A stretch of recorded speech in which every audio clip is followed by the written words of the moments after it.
Hello everyone, welcome to सीख study smartly. मैं हूं बलजिंदर सिंह। एक बार फिर से आप लोगों का मेरे यूट्यूब चैनल के ऊपर स्वागत करता हूं। डियर फ्रेंड्स, आज 8 बजे की क्लास के बदले में आपको ये 35 एक्सपेक्टेड एमसीक्यू करवाने वाला हूं। साथ में इसके अंदर कुछ एमसीक्यू वो हैं जो मैंने खुद चेंज कर रखे हैं। जो 2020 के प्रीवियस क्वेश्चन है वो भी इसके अंदर इंक्लूड किए गए हैं। तो डियर फ्रेंड्स, ये पार्ट नंबर 3 है। कौन सी क्लास का? हमारा टीचिंग एप्टीट्यूड का पार्ट नंबर 3 रहने वाला है। ठीक है जी। और इस तरीके की आपको 10 क्लासेस मिलने वाली है, मतलब ये डाल करके 10 क्लासेस और मिलेंगी अलग अलग यूनिट के 35 क्वेश्चनों की। तो डियर फ्रेंड्स, ये हमारी मोस्ट एक्सपेक्टेड एमसीक्यू है भाई। जो भी स्टूडेंट इस क्लास को देखे, वेरी वेरी इंपॉर्टेंट क्लास है। ऐसी क्लास देखने के बाद आपको खुद पता लग जाएगा कि आपको कितनी कंसेप्ट क्लैरिटी है और कितना कुछ आपको आता है, और आने वाले एग्जाम के अंदर आप खुद कैसी परफॉर्मेंस करने वाले हो। तो स्टार्ट करते हैं आज की क्लास को। मोस्ट एक्सपेक्टेड एमसीक्यू आपके साथ लेकर के आ चुका हूं, और ऐसे ही एमसीक्यू हमारे नेट जीआरएफ को क्रैक करने में हमारी हेल्प करते हैं। जीआरएफ का सपना अब पूरा होगा अपना, उस स्लोगन के साथ आज की जो 35 एमसीक्यू आपके साथ शेयर करने वाले हूं। डियर फ्रेंड्स, जल्दी से जल्दी जो पहली बार इस क्लास को देख रहा है, यूट्यूब चैनल को सब्सक्राइब कर लीजिए, बेल आइकन को दबा लीजिए, ताकि आपको आने वाली हर क्लास का नोटिफिकेशन मिलता रहे। और साथ ही डियर अपने फ्रेंड्स लोग को भी क्लास को शेयर कर देना, ताकि उनको भी बेनिफिट हो जाए। और आपको पता होगा कि डेली 8 बजे मैं क्लास लेता हूं। 8 बजे या 8:15 के ऊपर आपकी क्लास है जो वो आपके सामने मतलब आ जाती है, और आपको कमेंट करके लाइव सेशन के अंदर अपने आंसर हैं जो देने होते हैं। तो स्टार्ट करते हैं आज की क्लास को, ज्यादा टाइम ना लगाते हो। उससे पहले आपको बात बता देता हूं डियर फ्रेंड्स, 20 नवंबर तक जो बच्चे पेपर 1 या पेपर 2 ज्वाइन करना चाहते हैं, तो उनको बता देता हूं उनको क्या क्या मिलने वाला है। पेपर 1 और पेपर 2 कॉमर्स आप ज्वाइन कर सकते हो। साथ में आपको ये सारी चीजें पॉज करके आप देख लेना। इसके अंदर आपको क्या मिलने वाला है, एक्सपेक्टेड क्वेश्चन मिलने वाले हैं, 2015 से 20 तक के एमसीक्यू मिलने वाले हैं, 10 मॉक क्लासेस मिलने वाली हैं आपको। ठीक है, टेलीग्राम के ऊपर आपको रेगुलर जो 5 क्वेश्चन मिलते हैं वो भी आपकी कंसेप्ट क्लैरिटी करते हैं, और साथ में फोकस करते हैं हम कंसेप्ट क्लैरिटी के ऊपर। एक्स्ट्रा डाउट सेशन जो क्लासेस मिलने वाली है, टिप्स एंड ट्रिक्स आपको मिलने वाली है, वन लाइनर मिलने वाले हैं, सुपर स्ट्रेटजी आपको मिलने वाली है, कंप्लीट पीडीएफ मिल जाएगी आपको। अगर किसी ने पेपर 1 की क्लासेज भी ज्वाइन करनी है, अभी ऑफर चल रहा है दोनों के ऊपर। ठीक है, दोनों जो पेपर 1 है और पेपर 2 है, जब तक हमारा एग्जाम नहीं होता तब तक वो ऑफर चल रहा है। किसी ने ज्वाइन करना है वो कर सकता है। और मंथली जो पेमेंट आपकी 850 रहने वाली है, और पूरे साल की पेमेंट है आपकी 8500 रहने वाली है, वन टाइम मेथड अगर यूज करते हो तो। इतना ही था आज के लिए आपका। जो भी आपने ज्वाइन करना है तो आप मेरे को व्हाट्सएप या कॉल मैसेज कर सकते हो। तो स्टार्ट करते हैं। ये क्लासेस जो रहने वाली है ना, क्वेश्चन वाली, जो मैं अभी 8 बजे करवाता हूँ, ये डेली फ्री रहने वाली है। ठीक है, ऐसा नहीं है कि सब कुछ पेड है हमारा, तो सारा कुछ फ्री भी है और पेड भी है अपने पास। तो सबसे पहले जो फुल फॉर्म आपको बतानी है, किसकी बतानी है कि SWOC स्टैंड करता है, किसको स्टैंड करता है, जल्दी से जल्दी अपना आंसर कमेंट बॉक्स के अंदर बता दें। और जल्दी से जल्दी इस क्लास को लाइक शेयर जरूर कर दिया करो, लाइक शेयर कर दिया करो। और जब क्लास ओवर होती है तो एक कमेंट कर दिया करो। एक तो लाइव सेशन के अंदर आप कमेंट करते हो, एक जब क्लास ओवर होती है ना, जैसे सिंपल वीडियो पे कमेंट करते हो, वैसा कमेंट भी आप कर दिया करो, ताकि सबको फीडबैक का पता लग जाए कि हमारी जो क्लास है कितनी अच्छी हम लोग कवर कर रहे हैं। तो स्टार्ट करते हैं। जो आपका SWOC, आपने स्वोट एनालाइज तो सुना ही होगा, ठीक है ना, वो थोड़ा अलग होता है, उसी से मिलता जुलता SWOC की बात करते हैं जब टीचिंग के अंदर आती है ना, तो इसी तरीके से इसका मतलब होता है। क्या होता है इसका मतलब? स्ट्रेंथ या वीकनेस है आपकी, अपॉर्चुनिटीज है, चैलेंज एनालाइज है आपका। ठीक है, उसके बाद बी ऑप्शन है आपका strength weakness opportunity competition analyse है। उसी तरीके से summative work online and content analyse की बात करते हैं, सोलिटेटिंग work organisation and contributive analyse की बात करते हैं। तो जल्दी से जल्दी अपना राइट आंसर बता दें। इसका जो राइट आंसर रहने वाला है आपका, वो रहने वाला है strengths and weaknesses and opportunities and challenges and analyse आपका रहने वाला है। एंड चैलेंजेस एनालाइज आपका राइट आंसर है, जो 1 नंबर आंसर आपका बिल्कुल राइट है। ताकत, कमजोरियां, अवसर और चुनौतियों का विश्लेषण करना ही क्या कहलाता है, SWOC कहलाता है। उसके बाद बात करते हैं यहां पर, in which level of teaching the learner get an opportunity to discriminate and at length between positive and negative example of concept. कौन सा ऐसा लेवल है जहां पर एक स्टूडेंट के साथ थोड़ा भेदभाव की भावना उनके अंदर जाग जाती है, या जो उनके जो एक तरीके के एग्जाम्पल्स होते हैं वो आपके पता कर देते हैं आपको कि ये मेरे लिए अपॉर्चुनिटी वाला एग्जाम्पल है, ये मेरे लिए मतलब जो नेगेटिव वाला है। तो ऐसा लेवल बताना है आपको टीचिंग का। यहां पर ये कंडीशन हो जाती है, बच्चा ऐसा सोचने लग जाता है जिसके अंदर आपको भले बुरे का पता लग जाता है। तो ऐसा कौन सा आपका लेवल है, जल्दी से जल्दी बता दें, क्योंकि मेमोरी लेवल होता है आपका बिल्कुल एक 0 लेवल से जब चीजें स्टार्ट करते हो उसको बोला जाता है मेमोरी लेवल। जैसे आप पहली से 5वीं क्लास तक की बात करते हैं, उसके बाद 5वीं से लेकर +2 तक की बात करते हैं, अंडरस्टैंडिंग लेवल की बात करते हैं।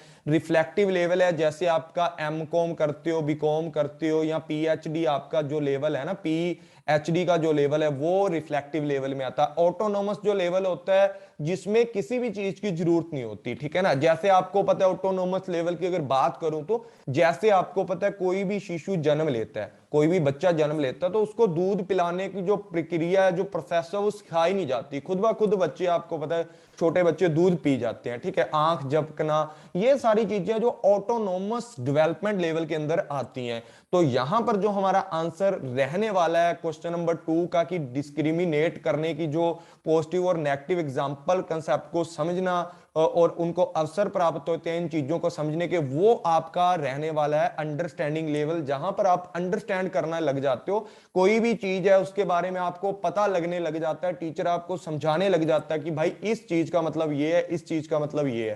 तो क्वेश्चन नंबर 2 का आंसर आपका अंडरस्टैंडिंग लेवल है। उसके बाद बात करते हैं ड्यूरिंग टीचिंग, जो टीचर्स है statement that encourage student to elaborate on an answer either their own or that of other will be called। कि आपको पता है कि जब भी एक टीचर है वो अपनी टीचिंग के दौरान एक स्टेटमेंट देता है, दूसरे बच्चों को बताता है और उनको नई चीज सीखने के लिए प्रोत्साहित करता है, एलोबरेट करता है किसी भी चीज के बारे में, तो उसको क्या बोला जाता है ऐसी स्टेटमेंट को, कि बच्चों को जो छात्र हैं, छात्रों को अपने या दूसरों के उत्तर के बारे में विस्तार से बताने के लिए जो प्रोत्साहित किया जाता है, वो क्या कहलाता है, उस स्टेटमेंट को क्या बोला जाता है। स्ट्रक्चरिंग बोला जाता है, इंस्ट्रक्शनल वैरायटी बोला जाता है, engagement in the learning process बोला जाता है, या प्रोबिंग बोला जाता है। तो जल्दी से जल्दी बताओ इसका राइट आंसर क्या है। डियर फ्रेंड्स, जो भी पहली बार इस क्लास से जुड़े हैं, जल्दी से जल्दी यूट्यूब चैनल को सब्सक्राइब कर लीजिए, बेल आइकन को दबा लीजिए और अपने फ्रेंड्स लोग के साथ भी वीडियो को शेयर किया करो। डेली 8 बजे आपको, मैं बार बार बताता हूं, 8 बजे ये वीडियो आपको मिल जाती है।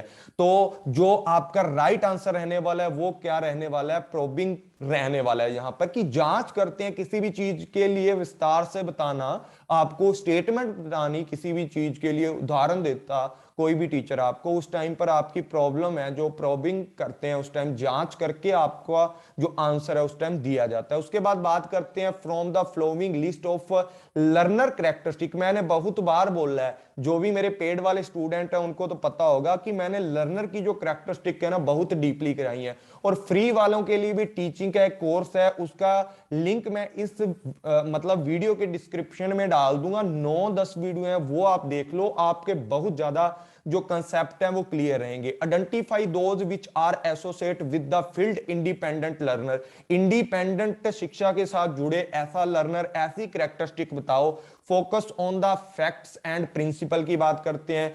Pre receive global aspect of concept and materials की बात करते हैं, एस्पेक्ट्स की बात करते हैं। उसके बाद प्रेफर्स करता है and the like to the compete की बात करते हैं। Can organise information by himself and herself, like to cooperate, choose the question. मतलब यहां से आपको एक अच्छा क्वेश्चन आपको बताना है कि कौन सा है, लाइक टू कोऑपरेट तक है, चूज द करेक्ट क्वेश्चन आपको यहां से बताने हैं। मतलब इन चारों पांचों में से आपका राइट आंसर क्या है, जल्दी से जल्दी बता दें। आज की क्लास है थोड़ी लंबी रहने वाली है, आज मैं आपको 35 क्वेश्चन कंप्लीट करवाने वाला हूं। कोई भी बच्चा क्लास को छोड़ के नहीं जाएगा। आपके लिए इंपॉर्टेंट क्लास है। ये टीचिंग के क्वेश्चन करने के बाद आपको बहुत कुछ सीखने को मिलेगा। आपका कॉन्फिडेंस लेवल है वो थोड़ा ऊपर आ जाएगा। उसके बाद बात करते हैं यहां पर आपका राइट जो आंसर रहने वाला है। यहां पर ए बी सी दिया हुआ है, बी सी डी दिया हुआ है। यहां पर जो राइट आंसर है आपका थर्ड नंबर ऑप्शन बिल्कुल राइट आंसर नहीं मतलब है, ठीक है ना। थर्ड ऑप्शन बिल्कुल राइट आंसर है आपका। यहां पर हम समझते हैं, यहां पर सबसे पहले थर्ड ऑप्शन राइट आंसर आपका ए की बात करते हैं कि फोकस करता है जब बच्चा इंडिपेंडेंट लर्नर्स की बात की जाती है फील्ड के अंदर, तो उसकी कैरेक्टरिस्टिक क्या है? वो बच्चा फोकस करता है किसके ऊपर? फैक्ट्स के ऊपर। जब बच्चा इंडिपेंडेंट होता है तो वो फैक्ट्स एंड प्रिंसिपल है उनको सीखना स्टार्ट कर देता है। उसके बाद यहां पर बात करते हैं prefer like to the complete. वो पूरी की पूरी चीजों को समझना चाहता है, मतलब वो कंपटीशन करना चाहता है किसी भी तरीके से। हर चीज को समझ समझ के कंपटीशन आ जाता है ना जब आपका, मतलब यहां में भी कंपटीशन आना चाहिए। 5वीं क्लास से लेकर जब वो बच्चा +2 तक आ जाता है, +2 तक कि मैं फर्स्ट आऊं, मैं आऊं, ये करूं वो करूं, तो मतलब उस बच्चे के अंदर खुद का एक लेवल क्रिएट होना स्टार्ट हो जाता है। तभी तो वो फोकस करता है ना फैक्ट एंड प्रिंसिपल पे। उसके बाद बात करते हैं कि ऑर्गेनाइजेशन कैन ऑर्गेनाइज्ड करता है इंफॉर्मेशन को, वो इकट्ठा करना स्टार्ट कर देता है। एक सिस्टमेटिकल तरीके से क्या करता है, इंफॉर्मेशन को लिखना स्टार्ट कर देता है क्लास के अंदर जो भी टीचर उसको बताता है। क्वेश्चन नंबर 5 में बात करते हैं द फ्रेज टीएल मॉडल, मतलब टीचिंग एंड लर्निंग का जो आपका लेवल है ना ऑफ टीचिंग इंप्लाइज दैट, क्या क्या चीजें उसके अंदर इंप्लाइज होती हैं। जो टीएल जो आपका मॉडल है ना, इसके ऊपर भी मैं कल वीडियो बना दूंगा आपको, टीएल मॉडल क्या होता है आपका। और बहुत सारे जो मॉडल आपके रह चुके हैं टीचिंग के, जो मैंने वो 1 से लेकर 9 वाली क्लासेस के अंदर नहीं करवाए, वो भी इसके अंदर कवर कर दूंगा। तो क्वेश्चन नंबर 5वें का जो दिया गया, teaching and learning are independent act करती है, teaching and learning are integrally, मतलब एक दूसरे से इंटीग्रली हो जाती हैं, मतलब बंध जाती हैं एक दूसरे से, इकट्ठी मिलकर के काम करती है। Related to the act teaching aims to the learning, teaching cause learning. तो कौन सा आपका आंसर यहां पर सही रहने वाला है क्वेश्चन नंबर 5 का? क्वेश्चन नंबर 5 का जो आंसर आपका रहने वाला है बिल्कुल सेकंड नंबर ऑप्शन आपका बिल्कुल सही रहने वाला। Teaching and learning are integrally related act होता है, एक दूसरे से जुड़ी होती हैं, दोनों एक दूसरे का अंग हैं, मिलकर काम करती हैं। इंटीग्रिटी का मतलब क्या होता है? इंटीग्रली का मतलब होता है मिलकर काम करना। इनके बिना, मतलब टीचिंग के बिना लर्निंग नहीं है, लर्निंग के बिना टीचिंग नहीं है, दोनों मिलकर काम करते हैं। टीएल मॉडल यही बात आपको बताता है। उसके बाद बात करते हैं in the spectrum of teaching method giving below, मतलब यहां से आपको डायलॉजिक मेथड के बारे में बताना है। डायलॉजिक मेथड कौन कौन से आपके, मतलब जिसके अंदर संवादात्मक जो आपके क्या होते हैं मॉडल्स होते हैं या आपके मेथड होते हैं टीचिंग के, जिसके अंदर डायलॉजिकल मतलब बोलचाल का सिस्टम होता है कुछ। क्वेश्चन नंबर 6 का जो आपका आंसर रहने वाला है वो कौन सा रहने वाला है? जल्दी से जल्दी बताएं। लेबोरेटरी वर्क की बात करते हैं, डेमोस्ट्रेशन की बात करते हैं, ट्यूटोरियल्स की बात करते हैं, उसके बाद ग्रुप डिस्कशन की बात करते हैं, प्रोजेक्ट वर्क की बात करते हैं। तो क्वेश्चन नंबर आपका डायलॉगिक जो मेथड होते हैं टीचिंग के, डायलॉजिक मेथड है वो कौन कौन से आपके हो सकते हैं? जल्दी से जल्दी अपना आंसर बता दें और अपने फ्रेंड लोग से शेयर कर दीजिए, और क्लास को लाइक शेयर जरूर किया करो यार, बहुत मेहनत लगती है। तो क्वेश्चन नंबर 6 का जो आंसर रहने वाला है वो आपका ऑप्शन नंबर ए रहने वाला है। ए ऑप्शन के अंदर कौन कौन से ऑप्शन है हमारे? सबसे पहले बात करते हैं ट्यूटोरियल्स की। जिस तरीके से कोई बंदा आपको सिखाएगा कि ये ऑप्शन इस तरीके से होता है, ये ऑप्शन इस तरीके से, कंप्यूटर में वीडियो, कंप्यूटर की मतलब जो डेस्कटॉप है उसके ऊपर आपको हर चीज करके दिखाता है, उसको ट्यूटोरियल्स बोला जाता है, ठीक है। उसके बाद बात करते हैं डी ऑप्शन, ग्रुप डिस्कशन की बात करते हैं, जिसके अंदर आपको क्या किया जाता है, आपको बोलने का मौका दिया जाता है। संवादात्मक जो आपका टीचिंग का विधियां हैं वो इसके अंदर इंक्लूड होती है। प्रोजेक्ट वर्क के अंदर आप खुद काम करोगे अपना, डेमोस्ट्रेशन के अंदर भी आपको प्रैक्टिकली वर्क करके दिखाया जाता है, और लेबोरेटरी मेथड है उनके अंदर क्या बोलेगा भाई, खून टेस्ट कर रहा है कोई भी या किसी भी तरीके का कोई अलग काम कर रहा है तो खुद से बंदा करने वाला है। उसके बाद जो आपका यहाँ आंसर रहने वाला है वो 1 नंबर आंसर बिल्कुल आपका ट्यूटोरियल्स एंड जो आपका जीडी है वो यहां पर आपका राइट आंसर है। उसके बाद क्वेश्चन नंबर 7 की बात करते हैं, इसको पढ़ लो थोड़ा। Identify from the following those feature of key behaviour which are contributive to the effectiveness of teaching. यहां पर आपको बताना है कि ऐसी विशेषताओं को बताएं जो आपके बिहेवियर के ऊपर प्रभाव डालती हैं, शिक्षा के अंदर इफेक्टिवनेस दिखाती हैं शिक्षा के अंदर, और कंट्रीब्यूट करती हैं मतलब आपकी टीचिंग को अच्छा करने के लिए। तो जल्दी से जल्दी राइट आंसर बता दें इनमें से पढ़ करके। तो क्वेश्चन नंबर 7 के अंदर पहले lesson clarity implies make idea clear to the learner बताया गया। उसके बाद questioning implying fact and concept based question बताया गया। उसके बाद probing involving eliciting and soliciting movings की बात की गई है, मूव्स की बात की गई है। उसके बाद बात करते हैं teacher task orientation with a focus on outcome of the unit clarity defined की बात की गई है। Engagement in the learner process which implies the number of the time student devotes to learning. तो जल्दी से जल्दी अपना बता दें जो आपका राइट आंसर रहने वाला है। क्वेश्चन नंबर जो आपका 7 है, इसका जो राइट आंसर रहने वाला है क्वेश्चन नंबर 7 का आंसर है नंबर 3 वाला। सबसे पहले बात करते हैं कि कंट्रीब्यूट। जब तक आपको लेसन क्लियर नहीं होगा, जब तक आपको आइडिया क्लियर नहीं होगा, तो आप कुछ भी नहीं सीख सकते। विचारों को स्पष्ट करें। अपना जो विचारों को स्पष्ट करने का मतलब है कि जिस लेसन के बारे में आप पढ़ रहे हो, अगर टीचिंग एप्टीट्यूड पढ़ रहे हो, रिसर्च एप्टीट्यूड पढ़ रहे हो, भाई आपको पता होना चाहिए ये क्यों पढ़ रहे हैं, किस लिए अप्लाई होगा ये सारा का सारा सिस्टम। अगर आप जिस तरीके से मैं अभी एनालाइज करके आपको पढ़ा रहा हूं ना, क्वेश्चन सारे के सारे आंसर बता रहा हूं, अगर इसी तरीके से अगर आप पढ़ने लग गए ना, तो आपका बेड़ा पार है, मतलब आपको आने लग जाएगा सारे का सारा सिस्टम। उसके बाद क्वेश्चन और कंसेप्ट बेस्ड की बात करते हैं। भाई जब तक कंसेप्ट की क्लैरिटी नहीं है तो आपके बिहेवियर के अंदर चेंज नहीं आने वाला। कोई भी पर्सन किसी भी तरीके से आधारित हो, क्वेश्चन बेस्ड कंसेप्ट हो, नहीं पता आपको लगने वाला। उसके बाद यहां पर बात करते हैं प्रॉब्लम इन्वॉल्व ईसीटी। मतलब यहां पर मेन सा जो फंडा उन्होंने बताया कि आप कुछ ना कुछ इलिसेट करके, नई चीजों की जांच करके, सोलिसिटिंग करने के बाद मतलब कुछ तरीकों को, याचनाओं को यूज करके, वो भी इसके अंदर आपका सही नहीं रह सकता। क्योंकि आपके बिहेवियर के अंदर कंट्रीब्यूट करना है तो आपको कंसेप्ट सीखना पड़ेगा। मतलब ऐसी चाल, मतलब चालबाजी करके आप कोई भी एक आध क्वेश्चन सेट कर लोगे लेकिन ज्यादा नहीं कर पाओगे।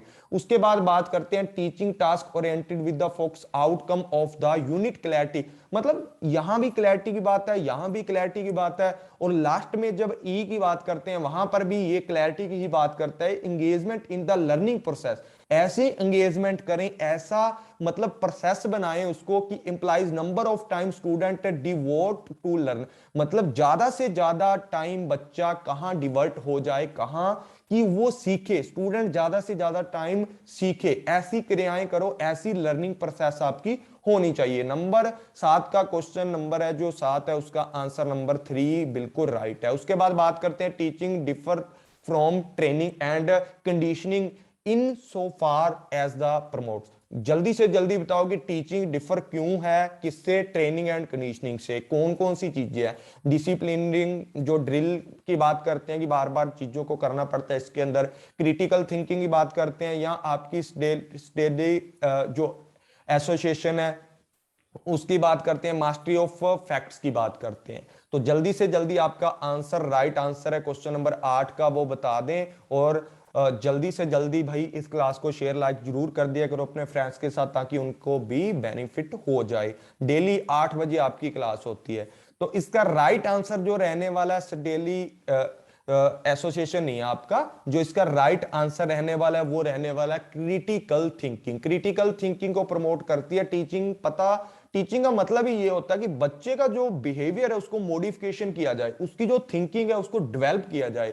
तो राइट आंसर आपका बी नंबर ऑप्शन है, 2 नंबर ऑप्शन राइट है क्वेश्चन नंबर 8 का। उसके बाद बात करते हैं which of the following factor contributing to the school learning are termed social competency की बात करते हैं। कि जो देखो यहां पर अगर आप पूछोगे सर क्वेश्चन कहां से लिया गया ये वाला, ये क्वेश्चन आपके जो डिफरेंसेस दिए गए हैं ना, जो टीचिंग का सिलेबस देखोगे टीचिंग एप्टीट्यूड का, वहां से क्वेश्चन उठाए गए हैं, ठीक है ना। वहां से जो डिफरेंसेस हैं, जो जो कैरेक्टरिस्टिक है, वहां से हैं सारे के सारे क्वेश्चन, ज्यादातर वो आपको पूछे जाते हैं, वहां से आपको सोशल कंपिटेंसी की बात की गई है। अब यहां पर बात करते हैं कि contribute to school learning are term social competency की, स्कूल शिक्षा में योगदान देने वाले निम्न में से कौन से कारक हैं जो सामाजिक क्षमता कहलाते हैं, कि स्कूल की शिक्षा में आपको योगदान दें ऐसे सामाजिक कारक बताएं जो सामाजिक क्षमता के होते हैं। सबसे पहले बात करते हैं मोटिवेशन की, इंटेलिजेंसी की, सोशल स्किल की, फैमिली सपोर्ट्स की, specific ability two of the learner. तो जल्दी से जल्दी अपना राइट आंसर बता दें क्वेश्चन नंबर 9 का।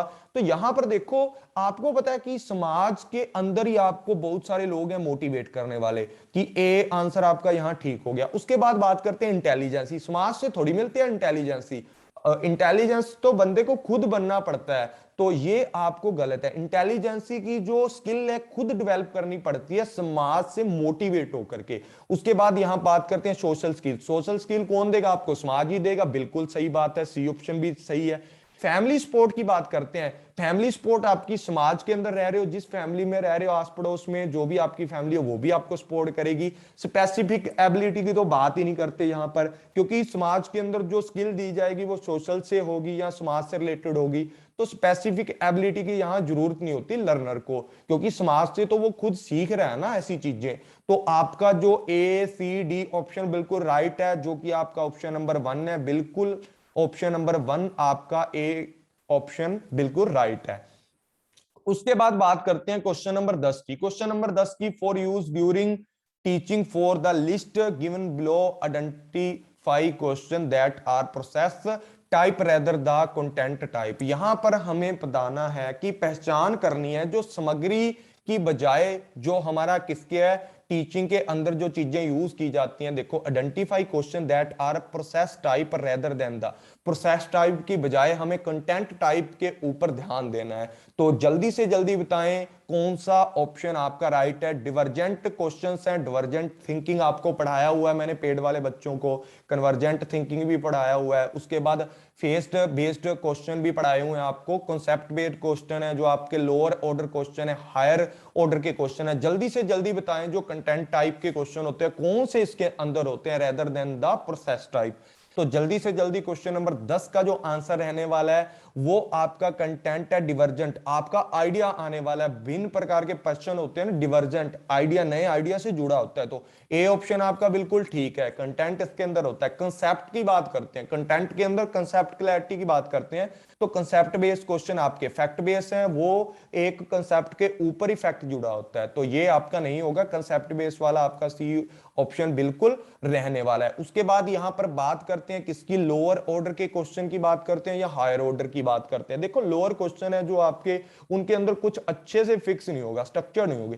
हायर ऑर्डर के क्वेश्चन होंगे, सारी की सारी चीज उसके अंदर होंगी, डिटेल में बताई होगी, तो ई नंबर भी आपका यहां पर ठीक रहने वाला है। तो इस तरीके से आप क्वेश्चनों को सॉल्व करना अपने एग्जाम के अंदर। तो यहां से जो राइट ऑप्शन आपका रहने वाला है, राइट ऑप्शन आपका ए नंबर 1 नंबर ऑप्शन आपका बिल्कुल ठीक रहने वाला है। उसके बाद बात करते हैं यहां पर असर्शन एंड रीजन वाले क्वेश्चन है। असर्शन में बताया गया है systems of education that are place specific time specific and personal specific are the say to the formal and are the creative. यहां जो मेन बात है ना इन्होंने बोली है, उन्होंने बोली है कि स्पेसिफिक टाइम के ऊपर, स्पेसिफिक टाइम के ऊपर, स्पेसिफिक प्लेस के ऊपर, एक शिथिर जगह पर, एक निश्चित या विशिष्ट समय के ऊपर, या एक जो स्पेसिफिक पर्सन है उनको जब टीचिंग दी जाती है कुछ लॉ एंड प्रोसीजर के अकॉर्डिंग दी जाती है, तो वो आपकी फॉर्मल कहलाती है या नहीं, मतलब फॉर्मल होती है या नहीं। बिल्कुल होती है सर जी। जब आपको बता कि एक टाइम फिक्स कर दिया कि इतने बजे तक आपकी क्लास है, जैसे मैंने आपको बता दिया कि 8 PM के ऊपर आपकी क्लास है, ये एक तरीके का फॉर्मल स्ट्रक्चर है आपका। स्पेसिफिक टाइम हो गया, स्पेसिफिक प्लेस है आपका यूट्यूब के ऊपर होने वाला है, स्पेसिफिक पर्सन है जो मैं पढ़ा रहा हूं आपको, और मेरे द्वारा आपको गाइड किया जाएगा, क्वेश्चन बताए जाएंगे, और बच्चे जितने मर्जी आ सकते हैं, लेकिन फॉर्मल वे होगा इसका। उसके बाद रीजन की बात करते हैं। आर बोलता है कि open university and open school are क्या होते हैं, example of the formal system of the education. देखो, इसकी बात अलग करी है थोड़ी सी, और इसकी बात अलग है कि open university and open school example होते हैं फॉर्मल सिस्टम ऑफ एजुकेशन के। ऐसी बात है या नहीं है? तो जल्दी से जल्दी अपना राइट है जो आंसर बता दें। यहां पर तीसरा नंबर ऑप्शन है आपका, देख लें ठीक है, कभी बार नहीं भी पता लगता तो जल्दी से जल्दी बता दें। यहाँ पर वही ऑप्शन आपको मिलते हैं कि ए और दो दोनों ट्रू हैं, ए आर है जो ए की एक्सप्लेनेशन है असर्शन की, तो ये तो आपको पता ही होगा। जल्दी से जल्दी अपना राइट आंसर बता दें। तो जो आपका राइट आंसर यहां पर रहने वाला है ऑप्शन नंबर 3 ही आपका राइट आंसर रहने वाला है, कि आपका ए है जो बिल्कुल ट्रू की बात करते हैं। बी वाला देखो, ओपन यूनिवर्सिटी है, आपको पता है कि फॉर्मल तरीके से काम नहीं करवाती वो। उनका ये होता है कि आपको एग्जाम देना है जब मर्जी, आप फॉर्मल एजुकेशन नहीं होती, क्योंकि उनकी जो क्लासेज होती हैं उनका कोई प्रॉपर शेड्यूल नहीं होता। ठीक है, आजकल तो डिस्टेंस एजुकेशन है, आपको पता ही है कैसा सिस्टम होता है ओपन यूनिवर्सिटी के अंदर, कि एग्जाम ले लिए, बच्चा पढ़े क्लास में आए, कोई फर्क नहीं पड़ता उसका। फॉर्मल सिस्टम ऑफ एजुकेशन इसके अंदर नहीं होता। तो आपका जो ए है ट्रू है, but R is the false है, वो आपका बिल्कुल सही नहीं है। कुछ सही है, कुछ हद तक, पूरा सही नहीं है, ट्रू नहीं है ये बात। उसके बाद क्वेश्चन नंबर 12 की बात करते हैं। क्वेश्चन नंबर 12 के अंदर बोला गया है कि असर्शन आपका बोलता है कि pedagogy and social interaction are the two major area of activity of teachers. कि यहां पर बोला गया कि शिक्षा शास्त्र और सामाजिक संपर्क शिक्षकों की गतिविधियों के दो प्रमुख, मतलब जो आपका पेडागोजी है और एक सोशल इंटरेक्शन है ना, वो टीचिंग की दो मेजर एक्टिविटी हैं, मेजर एरिया हैं। उसके बाद बात की गई है यहां पर, इट इज, इन्हीं की बात की जा रही है दोनों की, it is communication that is मतलब जो आपका crucial for making both activity important, कि यहां जो आपका संचार है दोनों गतिविधियों के लिए महत्वपूर्ण रहता है, दोनों गतिविधियों के लिए। जल्दी से जल्दी अपना राइट आंसर बता दें। असर्शन एंड रीजन वाले क्वेश्चन कुछ बच्चे बोल रहे थे सर कि आप नहीं डालते हो, तो मैंने डाल दिए हैं। देखो, जब बात करते हैं पेडागोजी की, एक तरीके से जो आपका पेडागोजी होता है like a memory level of the teaching, जो टीचिंग का पहला लेवल है उसी तरीके का होता है। उसके बाद बात करते हैं सोशल इंटरेक्शन की। अगर पेडागोजी के अंदर एक टीचर स्टूडेंट को पढ़ाने वाला है तो मतलब कम्युनिकेशन तो करेगा ना, वो मतलब बोलेगा तो ही ना, इशारों से तो पढ़ा नहीं देगा या ऊआ करके तो पढ़ा नहीं देगा, सारा कुछ उसको बोलचाल करना पड़ेगा ना। कम्युनिकेशन तो बहुत इंपॉर्टेंट है। कम्युनिकेशन एक ऐसी टर्म है जो लाइफ इसके बिना नहीं चल सकती। लाइफ के अंदर, दुनिया के अंदर कोई भी ऐसा काम नहीं है जो कम्युनिकेशन के बिना पूरा हो सके। ठीक है ना, कम्युनिकेशन है तो सारी दुनिया के जितने भी वर्क हैं, जितने भी काम है, जितने भी इंटरेक्शन है, वो कंप्लीट है। तो यहां पर बिल्कुल सही बात बोली है, ए और आर है आपका बिल्कुल true, and R is the correct explanation of the A. बिल्कुल राइट आंसर है आपका A number option, 1 number option आपका बिल्कुल ठीक है क्वेश्चन नंबर 12 का। उसके बाद यहां पर बात करते हैं क्वेश्चन नंबर 13 की। क्वेश्चन नंबर 13 के अंदर बोला गया है, यहां पर दो स्टेटमेंट दी गई आपको, maximum performance test are the design to the assess the upper limit examinee. जो एग्जामी होता है ना, मतलब जो बच्चा एग्जाम देता है, नॉलेज एंड एबिलिटी।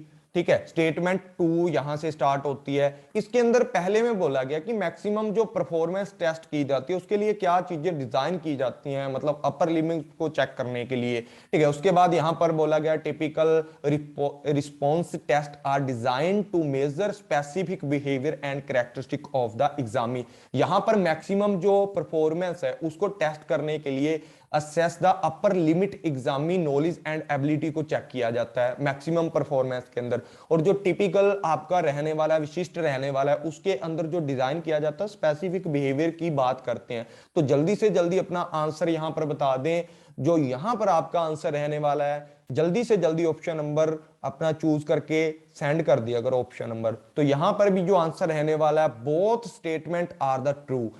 1 स्टेटमेंट और स्टेटमेंट 2 दोनों की दोनों यहां पर क्या है, ट्रू है। कि जो मैक्सिमम परफॉर्मेंस टेस्ट की जाती है उसके अंदर एग्जामी की नॉलेज एंड एबिलिटी की मतलब चेक की जाती है, असेस किया जाता है उसको। और जो टिपिकल परफॉर्मेंस होती है, test design measure to the specific behaviour and state, जो स्पेसिफिक आपकी कैरेक्टरिस्टिक होती है एग्जामीज की, उनको चेक किया जाता है। जो बच्चे हैं उनकी परफॉर्मेंस को चेक किया जाता है स्पेसिफिक बिहेवियर के लिए। उसके बाद यहां पर फिर एक क्वेश्चन आपका सेशन एंड रीजन का आ चुका है कि इवैल्यूएशन, सेशन बोलता है आपका, सेशन के अंदर बोला गया कि इवैल्यूएशन इज ए सेट, मतलब ये बोलता है आपको टू फॉर्मल इवैल्यूएशन की बात है। उसके बाद बात की गई है formative, when the intention is identify potential for the improvement of teaching learning system। ठीक है। उसके बाद रीजन की बात की गई है। यहां पर इवैल्यूएशन बोलता है, जो फॉर्मेटिव इवैल्यूएशन है वो बोलता है कि आपकी इंटेंशन होती है कि बच्चे की जो परफॉर्मेंस है, पोटेंशियल जो आने वाली फ्यूचर की परफॉर्मेंस है, उसको इंप्रूवमेंट किया जा सकता है। उसके बाद रीजन के अंदर बात की जाती है, जब form of such evaluation informal and has take place during instruction and teaching. यहां पर जो आपका बताया गया है कि जो आपका फॉर्मेटिव इवैल्यूएशन है वो इनफॉर्मल तरीके का भी रहता है थोड़ा सा, ठीक है। उसके अंदर जो ड्यूरिंग इंस्ट्रक्शन एंड टीचिंग की जाती है ना फॉर्मेटिव इवैल्यूएशन के अंदर, वो आपकी थोड़ी इनफॉर्मल तरीके की होती है। अगर ये बात सच है तो बताएं, जल्दी से जल्दी अपना आंसर है कमेंट बॉक्स के अंदर कर दें। बिल्कुल, यहां पर जो आंसर आपका रहने वाला है 14 नंबर क्वेश्चन का जो आंसर रहने वाला है वो भी आंसर नंबर ए आपका रहने वाला है। देखो, जब फॉर्मेटिव इवैल्यूएशन की बात करते हैं, देखो यहां पर बात की थी, जो पहले नंबर पे बात थी ये आपकी समेटिव के अंदर थी, ठीक है। यहां पर अगर बात करें कि फॉर्मेटिव इवैल्यूएशन जब किया जाता है उसके अंदर हमारी इंटेंशन क्या होती है, हमारा इरादा ये होता है कि बच्चों को जो टीचिंग लर्निंग प्रोसेस है या सिस्टम है उसके अंदर कुछ ना कुछ इंप्रूवमेंट किया जा सकता है, बच्चों की परफॉर्मेंस सुधारी जा सकती है। जैसे अभी मैंने बोला है कि 10 आपको क्लासेज मिलने वाली हैं, 50-50 एमसीक्यू वाली, मतलब सॉरी 35-35 एमसीक्यू वाली आपको 10 क्लासेज मिलने वाली है। अगर जिस बच्चे ने ये 10 क्लासेस कर ली तो उसकी जो फॉर्मेटिव इवैल्यूएशन मान लो आपका हो जाएगा, आपका जो मतलब लेवल है थोड़ा हाई हो जाएगा, आपको समझ आने लग जाएगी क्वेश्चन करने कैसे हैं। उसके बाद यहां पर बताया गया कि जो आपका फॉर्मेटिव होता है ना उसके अंदर बच्चे को डांट भी दिया जाता है, तो इनफॉर्मल तरीके का रहता है। जब टीचिंग की इंस्ट्रक्शन या जो भी आपकी की जाती है ना, बच्चों की इंस्ट्रक्शन या टीचिंग की जाती है, उस टाइम पर जो इवैल्यूएशन रहता है ना, जो आपका फॉर्मेटिव, वो आपका इनफॉर्मल तरीके का भी हो सकता है। आपके मम्मी पापा भी आपको परफॉर्मेंस मतलब इंक्रीज करने के लिए आपको समझा देते हैं। तो यहां पर भी आपका राइट ऑप्शन 1 रहने वाला है। ये मत समझना कि सर 1 ऑप्शन पे लगा रहे हैं सब कुछ, आगे वाले ऑप्शन चेंज भी हो सकते हैं। उसके बाद बात करते हैं 15 नंबर क्वेश्चन की, इन the cognitive domain of teaching learning objective which will be categorized as the higher type of the learning outcome की बात करते हैं। यहां पर जल्दी से जल्दी बता दें कि मूल्यांकन को रचनात्मक कहा जाता है, ठीक है।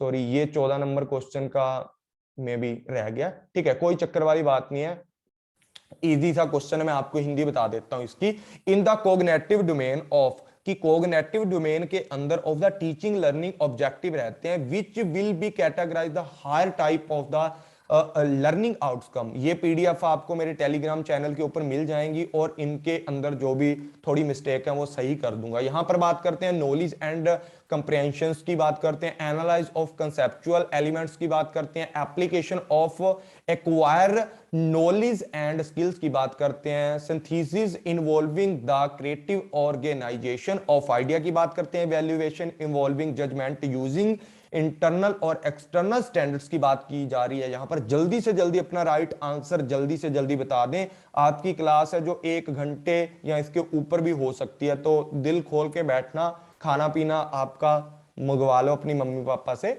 जो भी है। तो यहां पर जो आपका आंसर रहने वाला है 15 नंबर क्वेश्चन का जो आंसर रहने वाला है, बात करते हैं किसकी, कैटेगराइज की high type of learning outcome की बात करते हैं, नॉलेज एंड कंप्रेहेंसिव की बात करते हैं। ये तो आपका नॉलेज जो कंप्रेहेंसिव है वो किसके अंदर आता है, कंसेप्चुअल एलिमेंट के अंदर आता है। जब आपने नॉलेज है आपके पास, देखो एनटीए के अंदर ना बहुत सारे ऑप्शन ऐसे होते हैं जो कि आपको दूसरे ऑप्शन जैसा सेम दिया होता है, लेकिन चेंजिंग देखने में, ऑप्शन में चेंजिंग देखने में बहुत लगता है। देखो, कंसेप्चुअल एलिमेंट एनालाइज करोगे तो आपको नॉलेज होगी तभी करोगे, यहां आपने डिटेल में कोई चीज पढ़ी है तभी करोगे, मतलब कंप्रेहेंसिव आपने कोई चीज पढ़ रखी है तो ही आप उसको कवर करोगे। उसके बाद यहां बात करते हैं किस चीज की, एप्लीकेशन ऑफ एक्वायर नॉलेज और स्किल। एप्लीकेशन क्यों डालेंगे भाई हम लोग, अगर higher education type of outcome चाहते हैं तो किसी से एप्लीकेशन लेकर एक्वायर थोड़ी करेंगे नॉलेज, बिल्कुल गलत है। यहां पर सिंथेसिस की बात करते हैं, इन्वॉल्व होता है। अब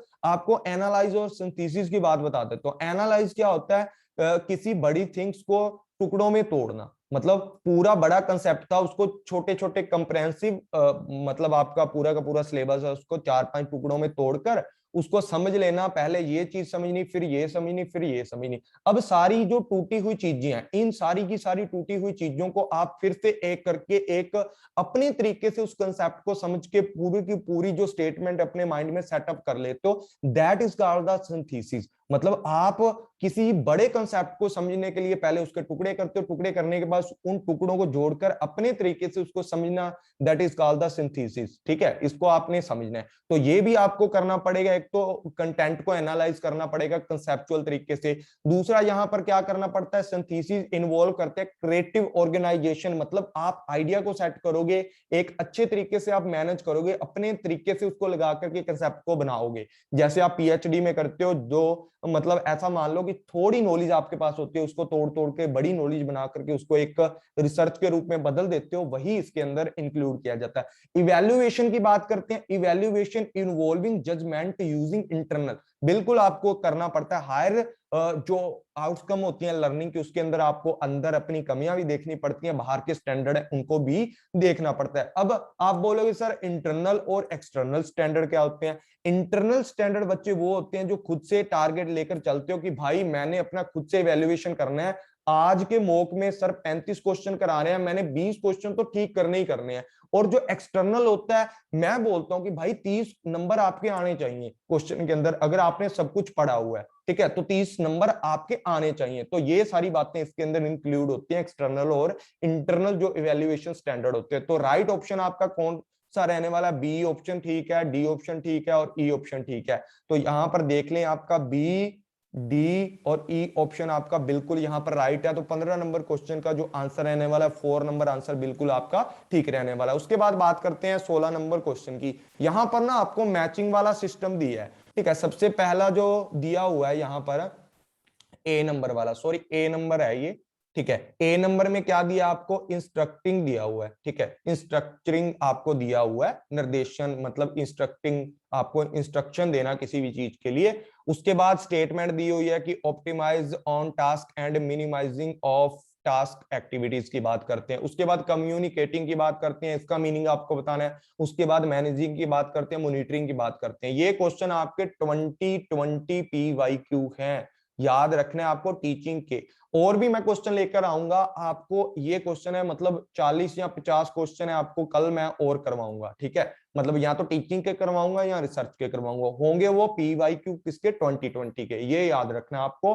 तो 8 बजे भूलना मत, 8 PM के ऊपर या 8:15 के ऊपर आपको मेरी क्लास के अंदर आना होगा, तभी आपको अच्छे से रिवीजन कर पाओगे। तो यहां पर बात करते हैं किसकी, क्योंकि 8 बजे से लेकर मैं खुद लाइव क्लास करता हूं और बच्चों के जो कमेंट आते हैं उनका जो डिस्कशन करके उनके डाउट सॉल्व करता हूं। तो 8 बजे या 8:15 तक आपको, बिल्कुल 8 बजे का टाइम है बच्चे, 8 बजे आपको आ जाना है। यहां पर बात करते हैं जल्दी से जल्दी, अगर देखा जाए 16 नंबर क्वेश्चन की बात करते हैं। यहां पर देखो इंस्ट्रक्टिंग क्या होता है, इंस्ट्रक्शन क्या होती है आपको पता है, कम्युनिकेटिंग क्या होता है, मैनेजिंग क्या होता है या मॉनिटरिंग। अगर आपको सिंपल से इनके वर्ड पता है ना, तो आपका क्वेश्चन सॉल्व हो जाएगा। यहां पर जो बिल्कुल जो राइट आंसर है आपका नंबर 3 आंसर है यहां पर। 16 नंबर का जो आंसर है आपका नंबर 3 ऑप्शन आपका आंसर है। तो यहां पर देख लेते हैं कि पहले की बात करते हैं इंस्ट्रक्टिंग की, नंबर 3 पे जाते हैं। इंस्ट्रक्टिंग क्या होता है? Using method and activity by the teacher promote the learning, ऐसी एक्टिविटी जिनसे आप टीचर आपको इंस्ट्रक्ट करेगा, आपको निर्देश देगा कि बेटा आपने ये काम ऐसे करना है, आपको गाइडलाइन प्रोवाइड करेगा। एक्टिविटी को प्रमोट करने के लिए या लर्निंग को प्रमोट करने के लिए जो एक्टिविटीज की जाती हैं, that is called the instructing, मतलब वो आपके निर्देशन होते हैं। उसके बाद बात करते हैं कम्युनिकेटिंग की। कम्युनिकेटिंग क्या होता है?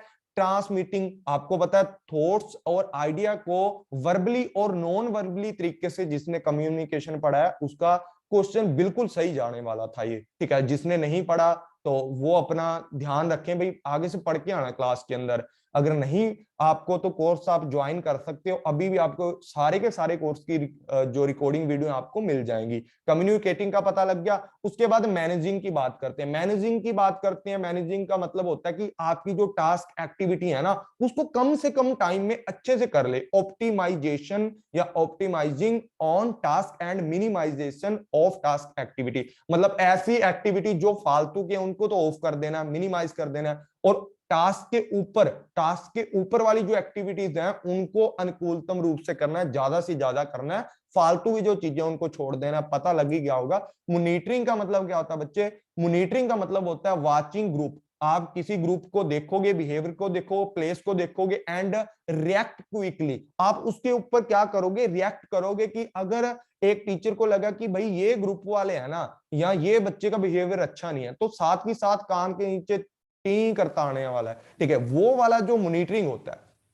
मॉनिटरिंग लगा लो, यहां पर कंट्रोल भी आपका आ सकता है। तो ऐसा जो आपका क्वेश्चन है देखने को एग्जाम में मिलते हैं, ठीक है, ऐसे क्वेश्चन आपने करके जाने। अगर मैंने तो जितने करवाने हैं करवा ही देने हैं, पर आप लोगों को भी कहीं से क्वेश्चन मिले, अगर नहीं आता तो आपको मेरा नंबर ये नीचे मिल रहा है, तो इस नंबर के ऊपर आप मैसेज कर सकते हो और पूछ सकते हो, सर जी ये क्वेश्चन का आंसर हमें नहीं पता लग रहा, तो मैं आपको उसका आंसर बता दूंगा, या नेक्स्ट दिन वही क्वेश्चन हम अपनी क्लास के अंदर डाल देंगे। उसके बाद बात करते हैं नेक्स्ट क्वेश्चन की। 17 नंबर क्वेश्चन है, when communication meets the AIIMS and objective of classroom teaching it. कि जब हम लोग क्या करते हैं यहां पर, कि जब संचार कक्षा शिक्षण के उद्देश्य और उद्देश्यों को पूरा करता है तो यह बन जाता है। मतलब ऐसी बात करो कि जब आपका जो कम्युनिकेशन है वो मीट करता है एम्स एंड ऑब्जेक्टिव, क्लासरूम के जो टीचिंग के एम्स हैं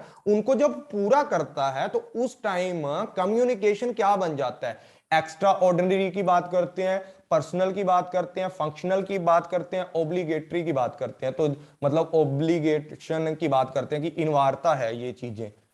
तो जल्दी से जल्दी अपना राइट आंसर है कमेंट बॉक्स के अंदर बता दें। हाँ जी बिल्कुल, जब आपका क्लासरूम है, क्लासरूम के अंदर देखो, यहां पर पीछे चलो, ये सारे के सारे क्या हैं क्लासरूम के अंदर। अगर टीचिंग की बात करें, इंस्ट्रक्टिंग की बात करें, कम्युनिकेटिंग की बात करें, या आपकी मैनेजिंग की बात करें, या मॉनिटरिंग की बात करें, कंट्रोल की बात करें, ये सारे के सारे अगर काम हो, ये क्या है, टीचिंग या एक इफेक्टिव क्लासरूम के अंदर इनका यूज किया जाता है। किसके तरीके से, एक फंक्शनल के तरीके से। ये कम्युनिकेशन है जो मॉनिटरिंग है, इंस्ट्रक्शन है आपकी, ठीक है, हाँ इंस्ट्रक्टिंग है आपकी, कम्युनिकेटिंग है, जो मैनेजिंग है, ये सारी की सारी इंस्ट्रक्शन वगैरह इसके अंदर आती है, फंक्शनल के अंदर आती है, टीचिंग के फंक्शनल के अंदर।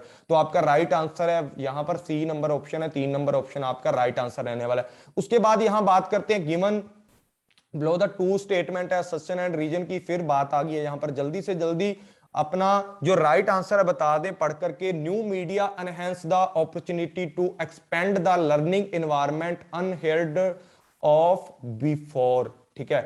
तो यहां पर जो आपका ये बात बोलता है कि जो नया मीडिया होता है ना, पहले अनसुने सीखने के माहौल का विस्तार करता है और अवसरों को बढ़ाता है। मतलब जो नई चीज आती है, नया मीडिया आता है, एनहेंसमेंट करता है, अपॉर्चुनिटी देता है आपको नई नई चीजों को सीखने की, और एक अच्छा माहौल पैदा करता है। उसके बाद लर्नर की आर की बात करते हैं, learners can design there on learning process. और जो लर्नर होते हैं ना, वो अपने तरीके से इसको डिजाइन कर सकते हैं। मतलब अपना एक मीडिया, मीडिया का मतलब होता है सीखने वाली जो चीजें आपको मिल जाती हैं, ऐसा मीडिया का यूज करो जो आपको ज्यादा से ज्यादा लर्निंग अपॉर्चुनिटी दे। तो जल्दी से जल्दी अपना आंसर है जो बता दें यहां पर, क्या आपका आंसर रहने वाला है। देखो मैं यहां पर बता देता हूं कि बहुत सारे बच्चे मेरे से पूछते हैं कि सर एग्जाम की डेट तो आ नहीं रही, हम कैसे पढ़ें, क्या तैयारी करें, सर कौन सी क्लास को कहां से देखें, कौन सा मैटर कहां से पढ़ना चाहिए। तो भाई ये बातों को करने का टाइम नहीं है, ऐसी बातों को। सही बात बताऊं, सर आपने डबल जीआरएफ कैसे किया, सर आप कैसे पढ़ाते हो, तो मतलब यार मैं आपको सीधी और साफ सी बात आपको बता देना चाहता हूं यहां पर, कि भाई जब भी आप पढ़ते हो ना, आपके पास अपना टाइम है, आपके पास अपनी अपॉर्चुनिटी है, आपको पता है कि मैं इतने टाइम फ्री हूं, तो आप उसी के अकॉर्डिंग अपना टाइम है जो सेट कर सकते हो, ठीक है। आप उसके अकॉर्डिंग अपना लर्नर है अपनी अकॉर्डिंग, अपने अकॉर्डिंग डिजाइन करें, अपने ऑन लर्निंग प्रोसेस को डिजाइन करें कि भाई मैंने 2 घंटे ये पढ़ना है, 3 घंटे ये पढ़ना है। हाँ स्ट्रेटजी मैंने बता दी है, टाइम आपका होगा, स्ट्रेटजी मेरी होगी और काम करेगी, ठीक है। अगर ये बोलो कि सर आप ये बताओ कि सुबह 5 बजे उठूं मैं, उसके बाद क्या क्या करूं, ये चीजें पॉसिबल नहीं होती बच्चे। तो यहां पर जो आपका आंसर रहने वाला है, ए आंसर आपका बिल्कुल राइट है, कि जो आपकी अपॉर्चुनिटी है एक्सपेंड करता है, लर्निंग एनवायरनमेंट खुद को बनाना पड़ता है, नया मीडिया एनहेंस करता है आपकी अपॉर्चुनिटी को, और साथ में जो आपकी लर्निंग जो प्रोसेस होती है उसको खुद से डिसाइड आपको करना पड़ता है। तो 18 नंबर क्वेश्चन का आपका आंसर है बिल्कुल ठीक है, और आर है जो ए की बिल्कुल सही एक्सप्लेनेशन है। उसके बाद यहां पर बात करते हैं, ये फिर आपका मैचिंग वाला सिस्टम आ चुका है। ऐसे क्वेश्चन आपको एग्जाम के अंदर आएंगे। फॉर्मेटिव असेसमेंट क्या होता है, समेटिव असेसमेंट क्या होता है, नॉर्म्स रेफरेंस टेस्टिंग क्या होता है, क्राइटेरियन रेफरेंसिंग टेस्टिंग क्या होता है। तो जल्दी से जल्दी अपना आंसर बता दें कि आपका राइट आंसर यहां पर क्या रहने वाला है। जिस बच्चे को पता होगा वो साथ के साथ आंसर कर देगा। पीछे पढ़ के आए हैं फॉर्मेटिव असेसमेंट क्या होता है या फॉर्मेटिव इवैल्यूएशन क्या होता है। बिल्कुल सही बात है, फॉर्मेटिव ए का ऑप्शन नंबर 3 आ जाएगा, क्योंकि यहां पर सेम चीज दी गई है। The intention of the evaluation is identified scope to the for improvement. Improvement की जब बात करते हैं ना, तो 19 नंबर का आपका कौन सा आंसर आ जाएगा। यहां पर देखो ए का ऑप्शन 3 है कहीं पर, हाँ जी है। सेकंड नंबर ऑप्शन आपका सर जी राइट हो जाएगा। बस इतना सा काम है आपको ना, मतलब पूरे कंसेप्ट क्लियर करने की भी जरूरत नहीं होती। बस ऐसा पढ़ो कि 2-3 कंसेप्ट ऐसे पढ़ो। जैसे अभी आपको बात बोली जाए तो कि समेटिव क्या होता है। समेटिव की अगर बात की जाए तो इवैल्यूएट किया जाता है, जजमेंट किया जाता है कि मतलब इमीडिएट फ्यूचर के अंदर उसका क्या रिजल्ट रहने वाला है। या अगर क्राइटेरियन की बात की जाए, क्राइटेरियन की बात की जाए जो डी ऑप्शन है आपका, रेफरेंसिंग टेस्ट की बात की जाए, इसके अंदर क्या क्या चीजें होती हैं सर जी। इसके अंदर क्या चीजें होती हैं कि लेवल ऑफ प्रोफिशिएंसी की बात करते हैं कि आपका क्राइटेरिया किधर है, किधर आपका ज्यादा से ज्यादा, मतलब बोल देते हैं ना कि सर मैं +2 के बाद कौन सी चीज में एडमिशन लूं, बीए करूं, बीकॉम करूं, बीबीए करूं। भाई तेरा इंटरेस्ट क्या है, क्राइटेरियन क्या है तेरा, वो चीजें देखी जाती हैं यहाँ पर। उसके बाद जाकर के बच्चे को डालो कि बच्चे का मैथ अच्छा है तो बीए करवा दो, मैथ करवा दो उसको, एमए मैथ की कर लेगा, लेक्चरर लग जाएगा। तो ऐसी चीजें इसके अंदर इंक्लूड की जाती है क्राइटेरियन के अंदर। तो हमें पता लग गया ना लेवल ऑफ प्रोफिशिएंसी की, स्टूडेंट की प्रोफिशिएंसी का लेवल क्या है। तो ऑप्शन नंबर डी का 2 आएगा। तो यहां से 2 ऑप्शन आपको पता लग जाएगा। तो मतलब आप अपने कंसेप्टों को क्लियर करके रखो। उसके बाद 20 नंबर क्वेश्चन की बात करते हैं। अभी 15 क्वेश्चन और पड़े हैं डियर फ्रेंड्स, तो जाना नहीं है किसी को। सब लोग इस क्लास को अच्छे से कवर करो ताकि आपको हेल्प हो, आपको जो प्रिपरेशन है उसको एक बूस्टर की तरह ये क्लास आपकी काम करे। 20 नंबर क्वेश्चन आपका, in which level of teaching there is optimum scope of cognitive interchange require analyse and synthesis की बात करते हैं। यहां पर बात करते हैं, हिंदी में भी पढ़ देता हूं भाई, हिंदी में भी पढ़ देता हूं कि शिक्षण के किस सत्र में विश्लेषण और सलेशन की अवस्था के वाले संज्ञात्मक आदान प्रदान के लिए स्तम गुजारिश है, जो भी है ठीक है। तो 20 नंबर क्वेश्चन के अंदर देख लो आप जल्दी से जल्दी, मेमोरी लेवल है, अंडरस्टैंडिंग लेवल है, वही लेवलों का बताया गया है। बस आपको बताना है कि राइट लेवल आपका कौन सा है। यहाँ पर 20 नंबर क्वेश्चन का जो आंसर रहने वाला है कि आप मतलब जो आप क्या करते हो यहाँ पर, जो 20 नंबर क्वेश्चन है आप में एनालाइज भी करते हो, यहाँ पर सिंथेसिस भी करते हो और एनालिसिस भी करते हो। मतलब एनालाइज भी करके देखते हो किसी भी चीज को, एनसीसीज की बात करते हैं और सिंथेसिस की बात करते हैं, मतलब एनालिटिकल चीजों की भी बात करते हैं। कौन सा ऐसा लेवल है, हाँ जी बिल्कुल, जो आपका रिफ्लेक्टिव लेवल है उसके अंदर आप क्या करते हो, ऐसी चीजों को करते हो, किसी भी चीज को एनालिसिस भी करते हो, एनालिसिस भी करते हो, साथ में क्या करते हो, कोई भी बड़ी चीज है उसको एनालाइज कर लिया पहले, ठीक है, टुकड़ों में बांट लिया। अब इन टुकड़ों को वापस क्या कर देते हो, किसके अंदर जोड़ देते हो, एक अच्छे प्रोजेक्ट में। वही पीएचडी वाली जो मैंने बात बताई है ना आपको, कि आप एक छोटी सी चीज उठाते हो, एक कंटेंट उठाते हो, उसको अच्छे से तोड़ के देखते हो उसके अंदर क्या है, कैसे बना है, क्या ये बात सच है, मतलब पूरा उसको वेरीफाई करके देखते हो उस चीजों को। वही चीज है वो कहाँ करते हो आप, पीएचडी लेवल आपका कौन सा बन जाता है, रिफ्लेक्टिव लेवल आपका बिल्कुल राइट आंसर बन जाता है। उसके बाद बात करते हैं, if your student are identified as unable but willing in terms of their performance readiness level, which of the following method, कि आपको कौन सा मेथड है वो आपने यहाँ पर यूज करना है यदि आपके छात्र को उनके प्रदर्शन की तैयारी के लिए सत्र के संदर्भ में असमर्थ है, मतलब वो चाहता नहीं है कि तैयारी वगैरह उसकी अच्छी परफॉर्मेंस, तो उसके लिए कौन सा मेथड आपका अच्छा रहने वाला है। तो जल्दी से जल्दी 21 नंबर क्वेश्चन का आप आंसर बता दें कौन सा है। Giving challenge task during the teaching, उसको अच्छे से टास्क दो, ठीक है। यहाँ क्या करो, प्रोवाइड स्कोप ऑफ शेयरिंग, जो आपकी रिस्पॉन्सिबिलिटी एंड रिकॉग्नाइजेशन की बात करते हैं, monitoring and guiding with the close, जो सुपरविजन है उसको क्लोज सुपर, मतलब आपका जो आइडेंटिफाई है, अनएबल है आपका स्टूडेंट, बच्चे यहाँ पर रीडिंगनेस लेवल है उसका, परफॉर्मेंस लेवल है उसका अच्छा नहीं है, ठीक है, उसके लिए उसके क्या करना चाहिए, आपको क्या क्या चीजें करनी चाहिए, ठीक है। चैलेंज, उसको चैलेंज देने चाहिए, नहीं यार उसको तो कुछ आ नहीं रहा पहले से, उसके बाद रिस्पॉन्सिबिलिटी दे देनी, उसको प्रोवाइड करना, स्कोप के बारे में रिकॉग्नाइजेशन वाला स्टेप दे देना, नहीं ऐसा भी नहीं होना चाहिए। मॉनिटरिंग एंड गाइड, मतलब मॉनिटरिंग करते रहो, बच्चे को समझ आए ना। तो यहाँ पर जो शुरुआत करनी चाहिए वो कहां से करनी चाहिए small step presentation with the error free task, ठीक है ना। एरर फ्री टास्क का उनको देने चाहिए कि वो मतलब ऐसा इजीली काम, एरर फ्री टास्क मतलब इजी जो काम है ना वो दें उसको, उसको मोटिवेशन मिलेगा कि भाई मैंने ये कर लिया, बस आने वाली क्लासेस में कर ले। उसके बाद फ्रिक्वेंट इन्फोर्समेंट भी आपको रखनी चाहिए बच्चों के साथ, कि आपको अगर काम करके आओगे तो भाई चॉकलेट मिलने वाली है आपको, ठीक है ना। फ्रिक्वेंट जो री इन्फोर्समेंट है, अगर नहीं काम किया तो भाई साथ ही साथ कान पकड़वाऊंगा देख ले, ठीक है। ये सारी बातें आपको आगे लेकर आती हैं, आपकी परफॉर्मेंस उसको अच्छा बनाती हैं। उसके बाद बात करते हैं, यहाँ पर टू स्टेटमेंट दे रखी है, programmable instructional material use activity responding and immediately feedback as important principle of learning की बात करते हैं। उसके बाद स्किनर की जो re principle is based for a presentation of linear type of programmable जो इंस्ट्रक्शनल मटेरियल है उसके ऊपर है। तो जल्दी से जल्दी अपना आंसर है, राइट आंसर बता दें। हाँ जी बिल्कुल बिल्कुल, जो इमीडिएट, देखो स्किनर की जो री की बात करते हैं, जो पीछे यही क्वेश्चन तो पढ़ के आए हैं ना ये वाला, ठीक है, री है। अब मैंने आपको बताया कि अगर काम नहीं करके आएगा तो कान के नीचे दो लगा दो साथ की साथ, फ्रिक्वेंटली साथ की साथ, तुरंत ही उसको उसका नतीजा दे दो। अगर वो बच्चा काम करके आएगा तो उसको क्या करोगे बच्चों, साथ ही साथ इमीडिएट फीडबैक की बात कर रहे हैं ना यहाँ पर, तो लीनियर वाला जो आपका स्किनर वाला है ना, ये भी आपका री का जो है कि साथ की साथ अगर अच्छा काम किया तो आपका प्रमोशन है, अगर नकली काम किया है, गलत काम किया है, अच्छा परफॉर्मेंस नहीं है तो आपका डिमोशन कर दिया जाएगा, ठीक है, आपकी कंपार्टमेंट निकाल दी जाएगी। तो यही बातें यहाँ पर बताई गई हैं, बिल्कुल दोनों स्टेटमेंट हैं वो आपकी बिल्कुल ट्रू है, ठीक है। उसके बाद यहां पर बात करते हैं, which of the following educational objective are considered to be of higher level in the effective domain of taxonomy, जो आपने पढ़ा होगा ना, टैक्सोनोमिक स्कीम आपने पढ़ी होगी ना उसके अंदर।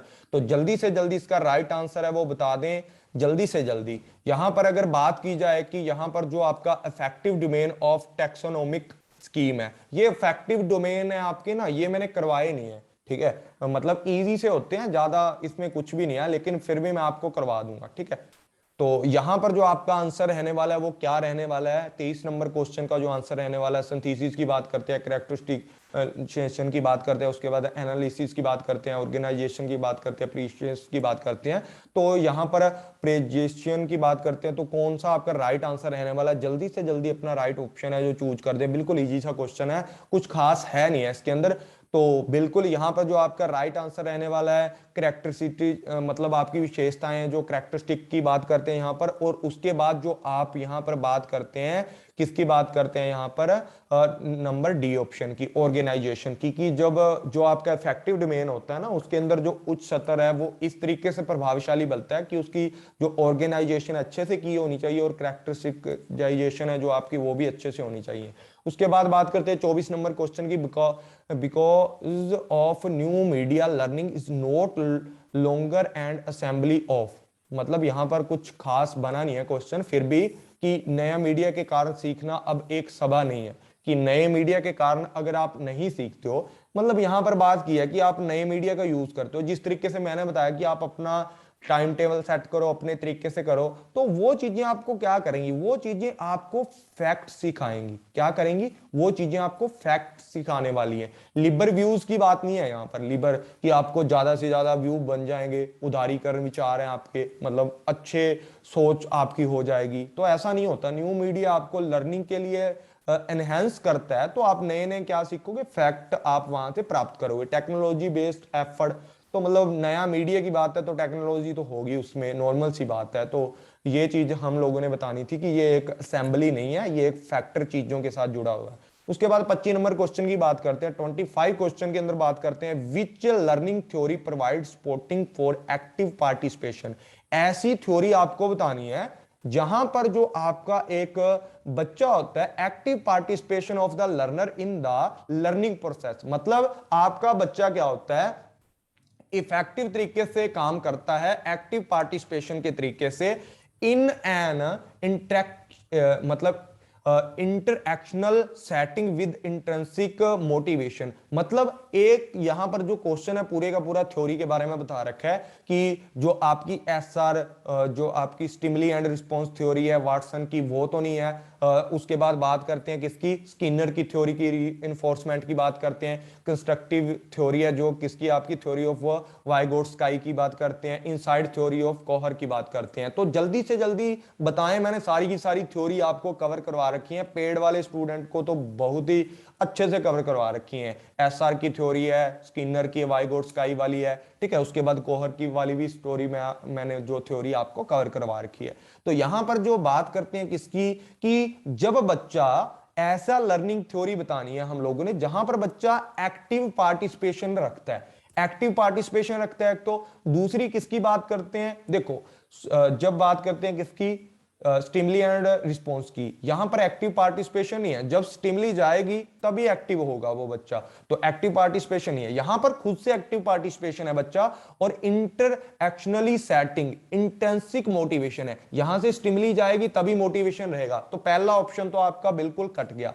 उसके बाद बात करते हैं री इन्फोर्समेंट की। यहां पर भी क्या होता है बच्चे को, कि री इन्फोर्समेंट किया जाता है। बच्चा काम करता है उसके बाद उसको उसका परिणाम दिया जाता है, मोटिवेशन वगैरह नहीं किया जाता उसका। अगर बच्चा ने काम अच्छा नहीं किया तो उसको डीमोटिवेट करेंगे, ठीक है। यहां पर ऐसा कुछ नहीं है, ठीक है। यहां पर यह है कि काम अच्छा करोगे तो चॉकलेट मिलेगी, नहीं तो चपेड़े लगेगी कान के नीचे। वो रीइंफोर्समेंट वाली बात करते हैं।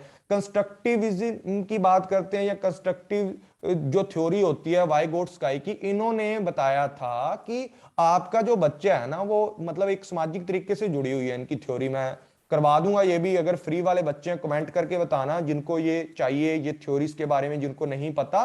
तो इस वीडियो को जो भी स्टूडेंट देख रहे हैं वो कमेंट करके बताएं, मैं सारी की सारी थ्योरीज के ऊपर एक एक वीडियो बना दूंगा आपकी बेसिक जो बेस बिल्डिंग कंसेप्ट है उसके अंदर, ठीक है। तो कंस्ट्रक्टिव थ्योरी होती है ना, वो क्या होता है कि सामने जो जो चीजें हो रही होती है ना, घटनाएं हो रही होती हैं, वो धीरे धीरे आपका बेस बनाता है।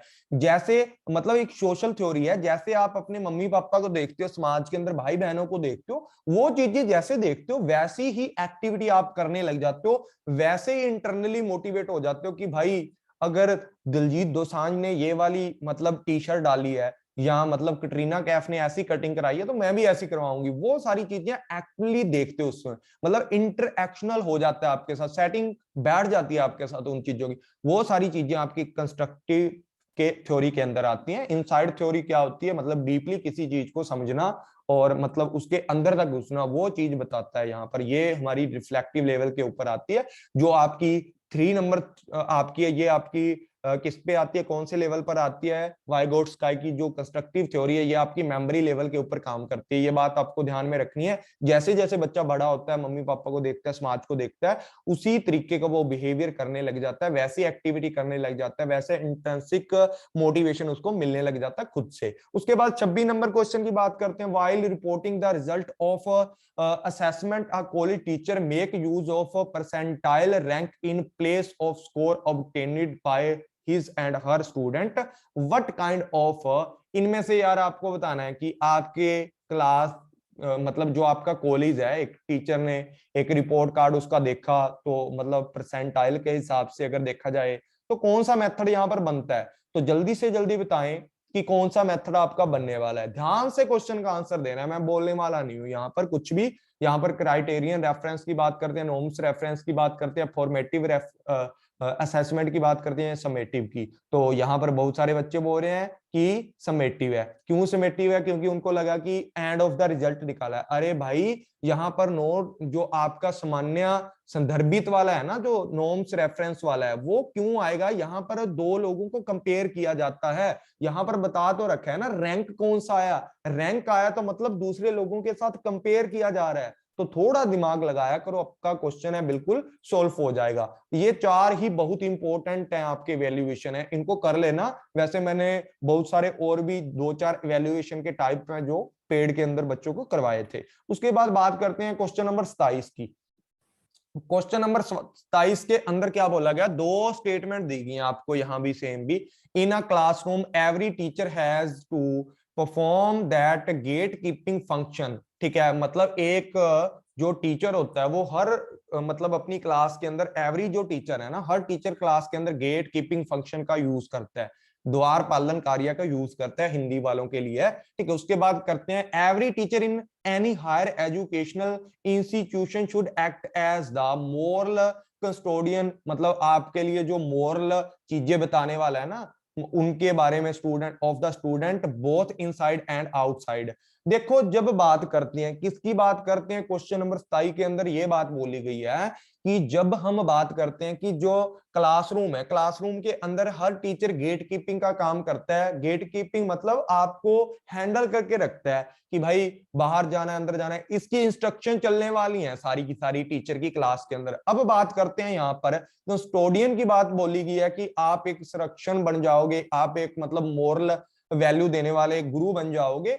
तो यहां पर अगर बात की जाए कि every teacher in higher educational institution की बात करते हैं, यहां पर अगर इनसाइड लिखा होता तो चल जाता काम, आउटसाइड की बात है। अरे भाई एक टीचर को कोई फर्क नहीं पड़ता, जैसे मैं आपको सिंपल सी बात बता देता हूँ, जो स्टूडेंट आकर यहाँ पर पढ़ रहे हैं, ठीक है, अगर मेरे को कल बाजार में मिलेंगे या मैं मान लो मैं ऑफलाइन क्लासेस दे रहा हूँ, जो स्टूडेंट मेरे से घर पे आके पढ़ रहे हैं, मेरे से क्लासेस ले रहे हैं, उनको तो मोरल वैल्यू का ज्ञान दूंगा। अब आउटसाइड में वही बंदा वायलेंस कर रहा है, कुछ भी कर रहा है, मेरे को कोई फर्क नहीं पड़ता, मैं उसकी जिम्मेवारी अपने घर तक, अपनी क्लास तक रखूंगा।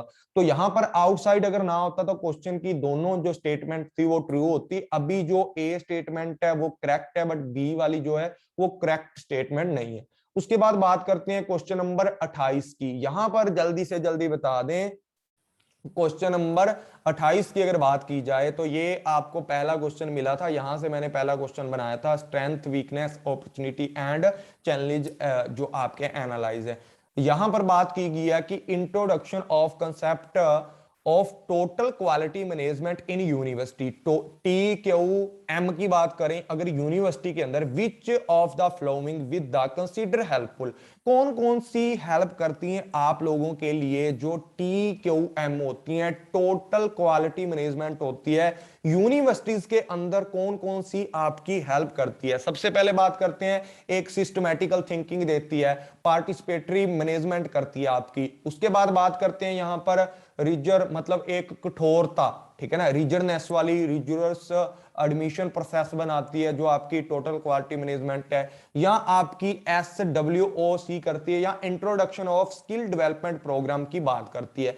तो जल्दी से जल्दी बात अपना आंसर है वो बता दें, ठीक है, जल्दी से जल्दी जो आपका आंसर रहने वाला बता दें जल्दी से जल्दी।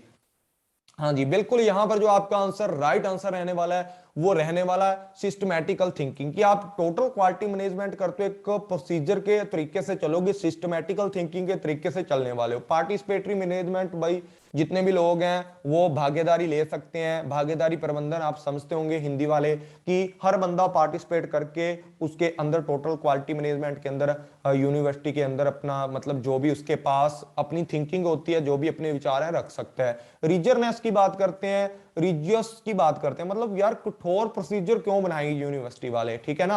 अगर सिस्टमैटिकल थिंकिंग से काम करना है तो सिस्टमैटिकल रहने दो ना, उसको इतना कठोर मत बनाओ, ऐसी चीजें मत डालो, ऐसा फॉर्मेलिटीज मत डालो कि बच्चा एडमिशन ही ना ले पाए, ठीक है ना। तो थर्ड नंबर ऑप्शन आपका बिल्कुल गलत है। उसके बाद यहां पर बात करते हैं, किस चीज की बात करते हैं, यहां पर बात करते हैं कि जो आपका स्ट्रेंथ वीकनेस अपॉर्चुनिटी है आपकी, या चैलेंज एनालाइज है, वो सारी चीजों को बिल्कुल यार हर यूनिवर्सिटी को ये चीजें फॉलो करनी चाहिए। हर संस्था स्वोट एनालाइज करती है, वहीं से ये चीजें बनी है आपकी। यहां पर चैलेंज एनालाइज का मतलब जो नाम है इसको दे दिया गया है। यहां पर जो आपका A B D ऑप्शन बिल्कुल ठीक है, जो आपका ए ऑप्शन है वो बिल्कुल ठीक है, क्योंकि बाकियों के अंदर यहां पर भी सी आ चुका है, यहां पर भी सी आ चुका है, यहां पर भी सी आ चुका है, इंट्रोडक्शन डेवलपमेंट प्रोग्राम ये भी हो सकता था, पर बाकियों में आपका सी है जो आंसर आ चुका है, तो ये आपका सी बिल्कुल गलत है।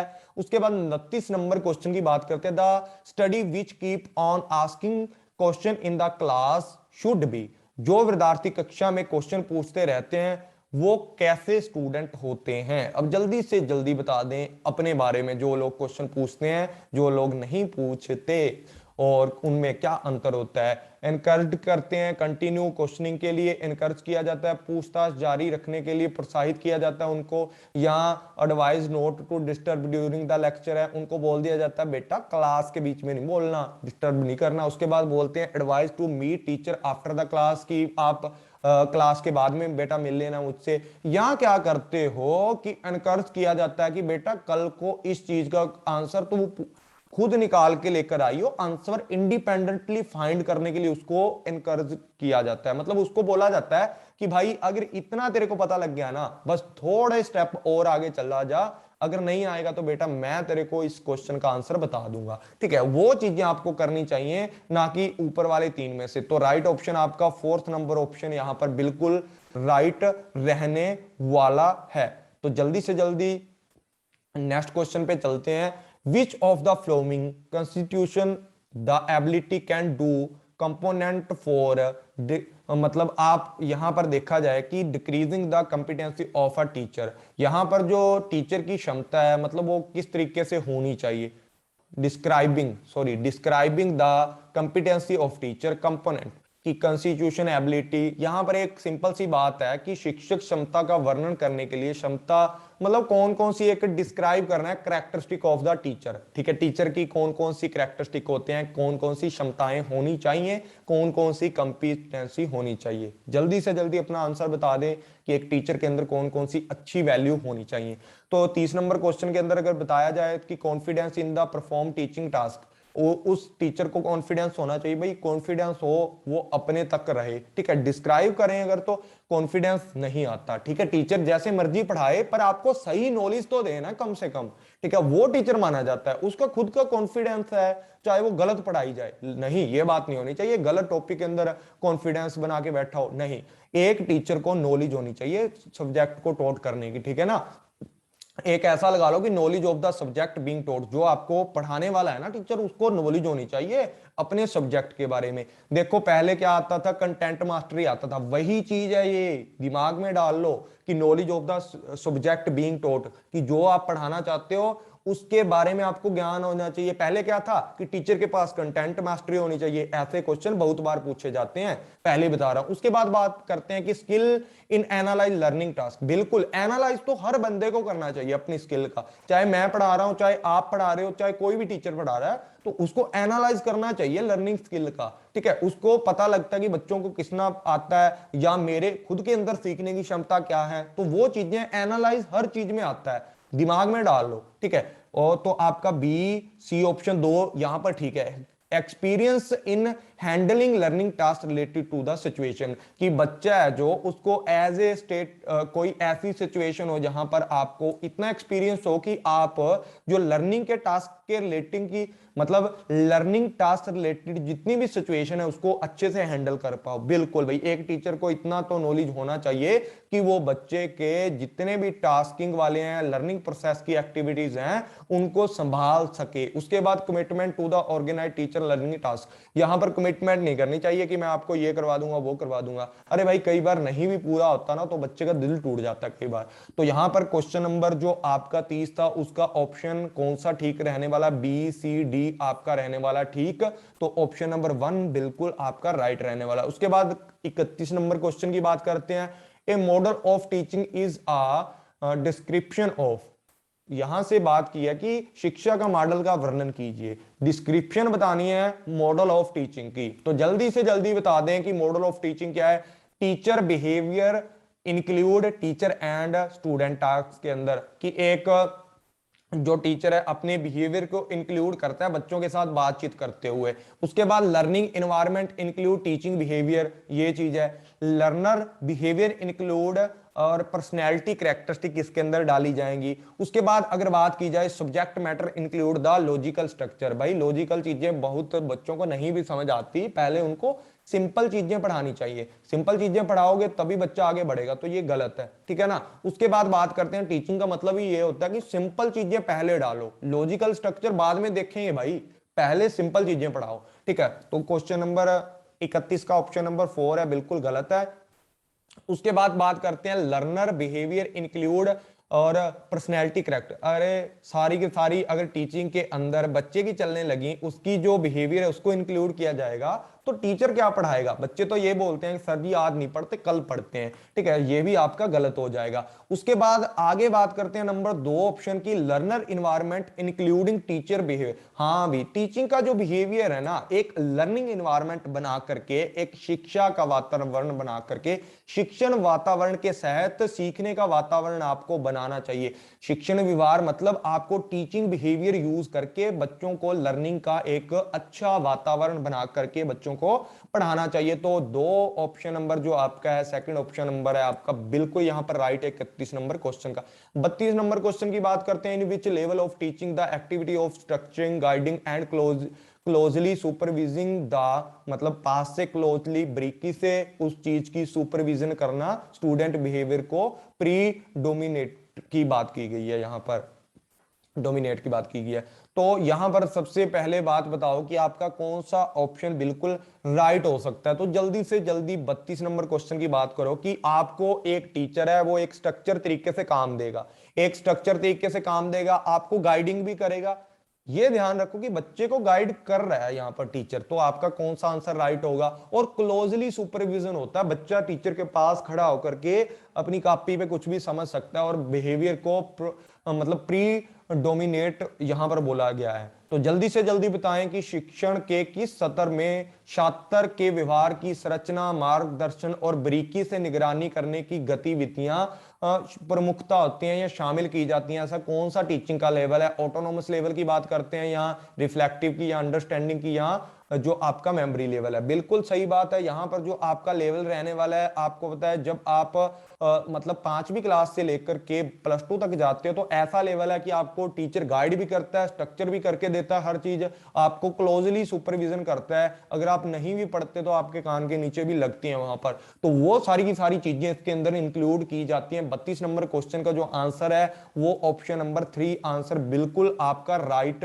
रहने वाला है। तो ठीक है आंसर, तो जल्दी से जल्दी बता दें कौन सा आंसर है।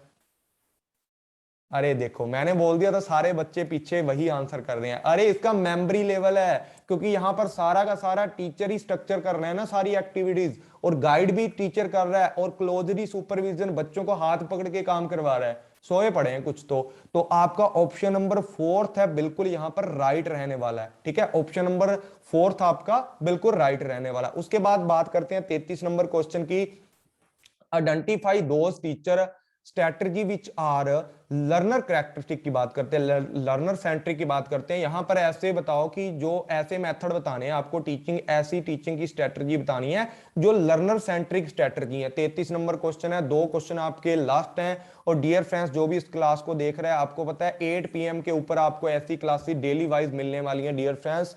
तो डेली वाइज जो भी बच्चा पहली बार इस क्लास को देख रहा है, वो यूट्यूब चैनल को सब्सक्राइब कर लीजिए, बेल आइकन को दबा लीजिए, ताकि आपको हर वीडियो का नोटिफिकेशन मिलता रहे।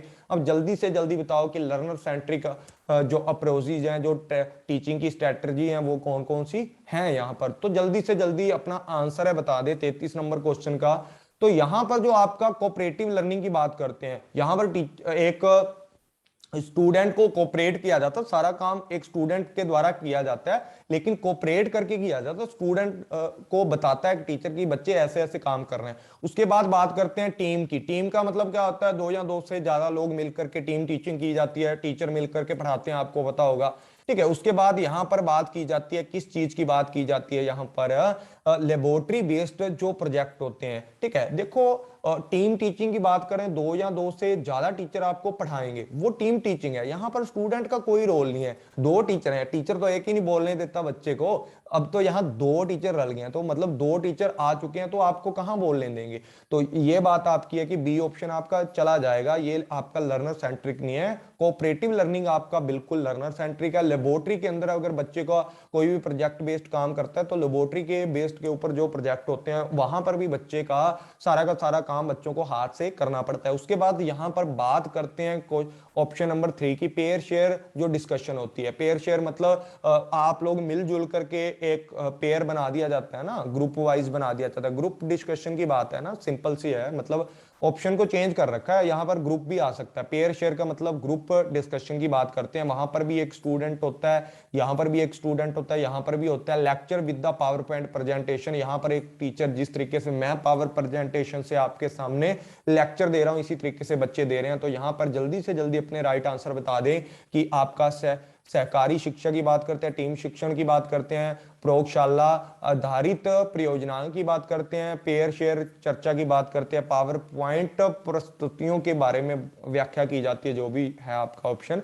तो यहां पर जो आपका राइट ऑप्शन रहने वाला है, कोऑपरेटिव लर्निंग की बात करते हैं, लेबोरेटरी बेस्ड प्रोजेक्ट की बात करते हैं, उसके बाद किसकी बात करते हैं, यहाँ पर बात करते हैं किसकी, पेयर शेयर ग्रुप की बात करते हैं। यहाँ पर सारे के सारे बच्चे अपना क्या करते हैं, एक्टिविटी होती है बच्चे मतलब लर्नर सेंट्रिक जो आपकी स्ट्रेटजी ये होती है। कौन सा ऑप्शन सही है, ए, उसके बाद सी, उसके बाद डी। तो जल्दी से जल्दी अपना जो 3 नंबर ऑप्शन है वो आपका राइट है। उसके बाद बात करते हैं, इस क्वेश्चन का आंसर जल्दी से जल्दी करें। विच is the most important aspect of the teacher role in the learning, कि इंपॉर्टेंट सीखने में शिक्षक की भूमिका का सबसे महत्वपूर्ण कौन सा है। मतलब सिखाने के अंदर जो टीचिंग है इसके अंदर एक टीचर का महत्वपूर्ण जो रोल है लर्निंग के अंदर, वो टीचिंग का या एक टीचर का क्या रोल रहता है।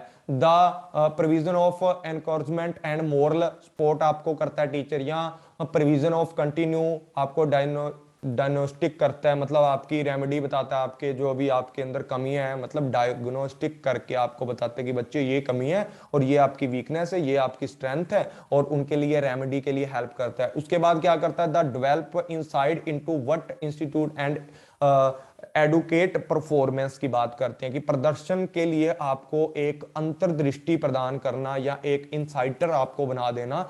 The develop of insider into what constitute the pitfalls danger to the avoid. ठीक है, मतलब क्या नुकसान और खतरे हैं और कैसे इससे बचा जाना है, इसके लिए बच्चे को प्रेरित करना है। तो जल्दी से जल्दी अपना राइट ऑप्शन है जो बता दें। यहां पर क्या होता है कि बच्चों को बताया जाता है कि इंसाइटली बच्चा सीख जाता है, तो उसको पता लग जाता है कि उसके लिए सही चीजें क्या हैं और गलत चीजें क्या हैं। तो इनसाइट थिंकिंग डेवलप करनी है बच्चे के अंदर, वो कर दी, उससे क्या होगा, एंड एडुकेट परफॉर्मेंस भी बच्चे को करने के लिए सिखाना, बच्चे का आंतरिक विकास करना है, बच्चे का इनसाइडली विकास करना है, ताकि वो अपना प्रदर्शन है जहां अपनी परफॉर्मेंस है उसको अच्छा कर सके। आज का जो लास्ट क्वेश्चन रहने वाला है वो आपके सामने है, the most appropriate purpose of learning, कि मोस्ट एप्रोप्रिएट पर्पस क्या है। बिल्कुल इजी सा क्वेश्चन है, ये क्वेश्चन कोई भी बच्चा गलत मत करना।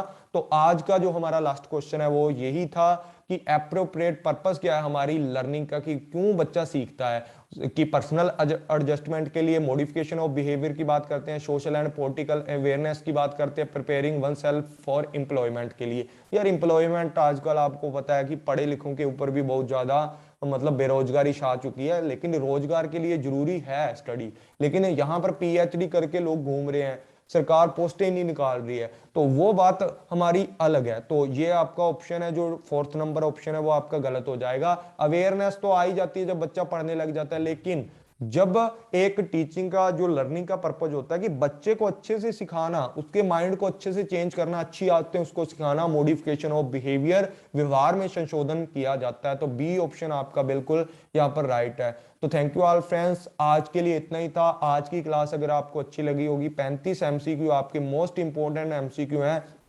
इनको सब बच्चे देख लेना और अपने फ्रेंड्स के साथ शेयर कर देना ताकि उनकी भी हेल्प हो जाए। तो thank you all friends, take care, मिलते हैं नेक्स्ट क्लास के अंदर। कल भी मैं भी आपको 50 क्वेश्चन मैं आपको करवा दूं, कल सैटरडे है में भी, तो 50 क्वेश्चन की क्लास आपकी अगर आएगी तो रिसर्च एप्टीट्यूड के अंदर आ जाएगी। और डियर फ्रेंड्स, आप थोड़ा परेशान मत हो, जब भी एडमिट कार्ड आएंगे ना, आपके एडमिट कार्ड जब भी आएंगे मैं साथ के साथ वीडियो बना दूंगा, तो टेंशन उस चीज की मत लें, ठीक है। और संडे को मैं भी मैं क्लास ना लूं, लेकिन सोमवार को क्लास आपकी होगी, उसके अंदर 50 क्वेश्चन आपके कवर करूंगा। एडमिट कार्ड की टेंशन मत लो, अपनी पढ़ाई पे ध्यान दो, नहीं तो अपना कोई काम धंधा है अच्छे से साथ में स्टार्ट कर दो, टीचिंग करना स्टार्ट कर दो, घर से होम ट्यूशन देना बच्चों को स्टार्ट कर दो, जो भी आपका पॉसिबल वर्क है वो आप कर सकते हो, ठीक है। नेट पे मत रहें कि मैं नेट ही करूंगा, तो नेट भी करना है तो मतलब इसकी मेहनत करनी है तो नेक्स्ट एग्जाम के लिए अच्छे से कर दो। अब की बात तो कंपटीशन भी बहुत आपका रहने वाला है, मैं डीमोटिवेट नहीं कर रहा हूं, जो सच है वही बता रहा हूं। एडमिट कार्ड की टेंशन ले लेके बच्चे बोर हो रहे हैं कि एडमिट कार्ड कब आएगा, हमारे सारे कंसेप्ट भूल रहे हैं। तो इन चीजों को थोड़ा आप इग्नोर करना स्टार्ट करें, आप अपनी प्रिपरेशन पे स्टार्ट करें। और दूसरी बात आपको बताता हूं कि आपको बहुत सारी वीडियोस मिल जाती हैं कि एग्जाम ऐसे क्रैक करें, वैसे एग्जाम क्रैक करें। अरे भाई, एक स्ट्रेटजी होती है, ठीक है। एग्जाम को क्रैक करना है तो वो क्या है, सबसे बड़ी बात है एफर्ट्स करने हैं आपको। जितने एफर्ट्स करोगे आप, उसी के अंदर आपका एग्जाम क्रैक होगा, ठीक है। जितना आप एक दिन अपना पूरा इसमें खराब कर देते हो ना कि कैसे एग्जाम, एडमिट कार्ड आ नहीं रहा या आ रहा है, एडमिट कार्ड कब आएगा, उन चीजों को देखने में लगा देते हो, एग्जाम ऐसे क्रैक होगा, ऐसे पढ़ो, वो करो। ये सारी चीजें फालतू की, ये लोगों से व्यू बटोरने के लिए होती हैं। तो ऐसी चीजें आप इग्नोर करो, आप खुद से प्रिपरेशन करो, अपनी कंसेप्ट क्लियर करो। सब बच्चों को पता होता है मेरे को कितना आता है, कितना नहीं आता। तो ये बातें आपने ध्यान पे रखनी है, ठीक है। और यही बातों से आपका एग्जाम क्लियर होगा। तो थैंक यू ऑल फ्रेंड्स। जिसको भी कोई क्वेरीज करनी है तो ये मेरा नंबर नीचे आपको दिख रहा है 829513103595 के ऊपर आप मुझे व्हाट्सएप मैसेज भी कर सकते हो। तो thank you all friends, take care, bye bye, मिलते हैं नेक्स्ट क्लास के अंदर।